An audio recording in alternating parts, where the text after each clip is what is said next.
பள்ளிகளின் நிலை. அரசு பள்ளிங்கிறது எங்க மாதிரி ஏழை குழந்தைகளோட சரணாலயம். அரசு பள்ளிகள்ல யார் யார் படிக்கிறான்னு நினைக்கிறீங்க? ஏழை எளிய குழந்தைங்க, நகர்ப்புறத்துல சேரிகள் என்று சொல்லப்படுற ஒடுக்கப்பட்ட பகுதிகளில் உள்ள குழந்தைங்க, எல்லா சமுதாயத்திலையும் எல்லா சாதியிலையும் உள்ள ஏழை குழந்தைங்க, இவங்க எல்லாரும் தான் படிக்கிறாங்க.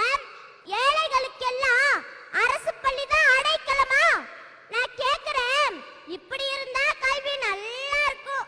இந்த கல்வி முறையில படிச்சா நமது கல்வி தரம் உயரும்னு திட்டங்களை போடுற அதிகாரிகள் ஒருத்தராவது அவங்களோட குழந்தைகளையோ அல்லது அவங்களோட பேரன் பேத்திகளையோ எங்க பள்ளியில சேர்ந்து படிக்க வைக்கிறாங்களா? அப்ப எப்படி சார் அரசு பள்ளியில நிறைய பேர் சேருவாங்க? தமிழ்நாட்டுல நிறைய அரசு பள்ளிங்கள்ல 1ஆவதுல இருந்து 5ஆவது வரைக்கும் 2 வாத்தியாருங்க தான் இருக்காங்க. 1ஆவது 2ஆவதுல 4 8 புக் இருக்கு. 3ஆவது 4ஆவது 5ஆவதுல 15 புக் இருக்கு. மொத்தம் 23 புக் இருக்கு.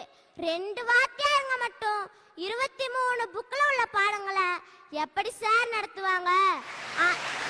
அதுலயும் ஒரு வாத்தியார் லீவ் எடுத்துட்டா ஒரே ஒரு வாத்தியார் தான் இருப்பாரு. தனியார் பள்ளியில பசங்க குறைவாவே இருந்தாலும் 5 வகுப்புக்கு 5 வாத்தியாருங்க இருக்காங்க. இத பாக்குற பொதுமக்கள் அவங்களோட குழந்தைங்களை தனியார் பள்ளியில சேர்க்கறாங்க.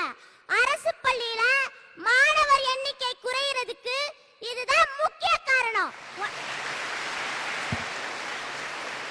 1ஆவதுல இருந்து 5ஆவது வரைக்கும் உள்ள எல்லா பாடங்களையும் 2 ஆசிரியர்கள் நடத்துற பள்ளியில படிக்கிற எங்களுக்கும் 5 பாடங்களை 5 ஆசிரியர்கள் நடத்துற பள்ளியில படிக்கிற மாணவனுக்கும் ஒரே பரீட்சை. இங்க ஆரம்பிக்கிற ஏற்றத்தாழ்வு எங்களோட வாழ்நாள் முழுவதும் நீடிக்குது சார். அரசு பள்ளிகள்ல தான் இலவச சத்துணவு போடுறாங்க சார். அருமையான திட்டம். ஆனா அதுல ஒரே ஒரு குறைதான். அது என்னன்னா அரிசி. என்ன மாதிரி சின்ன குழந்தைங்களுக்கு வயிறு சீக்கிரம் செரிக்காது. எல்லாரும் அவங்க குழந்தைங்களுக்கு கடை அரிசி பொன்னி அரிசின்னு நல்ல அரிசி தான் வாங்குவாங்க.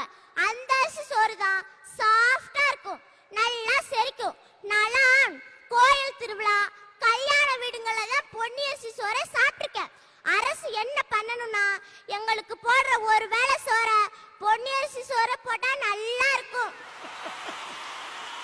சரி, பொன்னியின் செல்வியிடத்தில் சொல்லி வைப்போம்.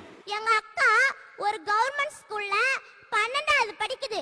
அது எப்போதுமே ஸ்கூலுக்கு போகும்போது தண்ணியும் குடிக்காது, தண்ணி பாட்டில் எடுத்துட்டு போகாது. நான் ஏன்க்கா நீ காலையில தண்ணியும் குடிக்க மாட்டேங்கிற, தண்ணி பாட்டிலும் எடுத்துட்டு போக மாட்டேங்கிறன்னு கேட்டேன்.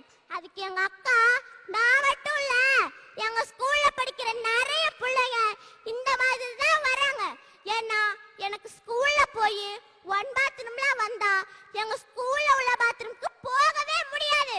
அப்படியே போனாலும் சாப்பிட முடியாது.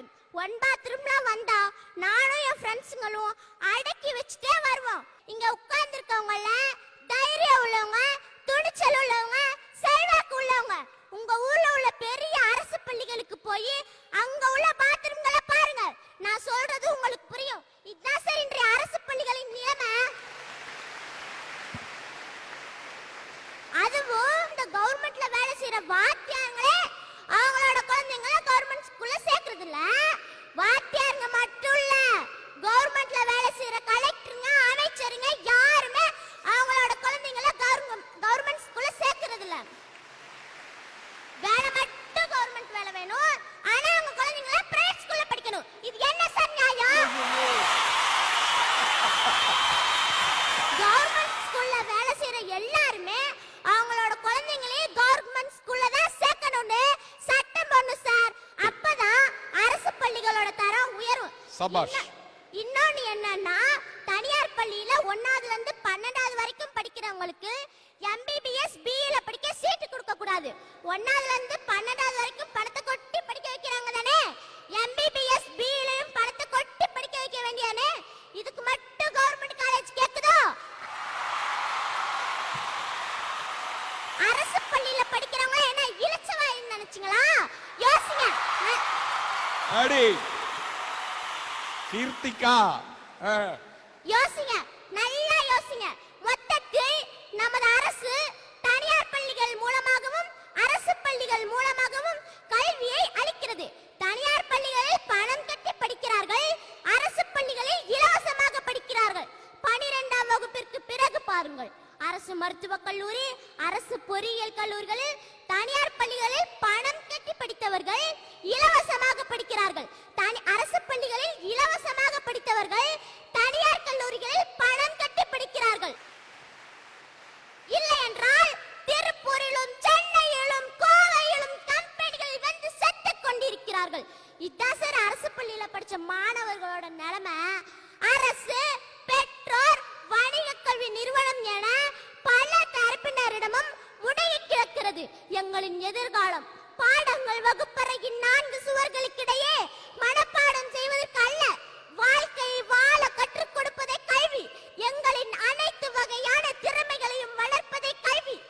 ஏழை பணக்காரர் என்கிற பாகுபாட்டை ஒழித்து ஜனநாயக சமுதாயத்தை உருவாக்குவதுதான் கல்வி. கல்வியின் பண்பும் பயனும் இதுதான்.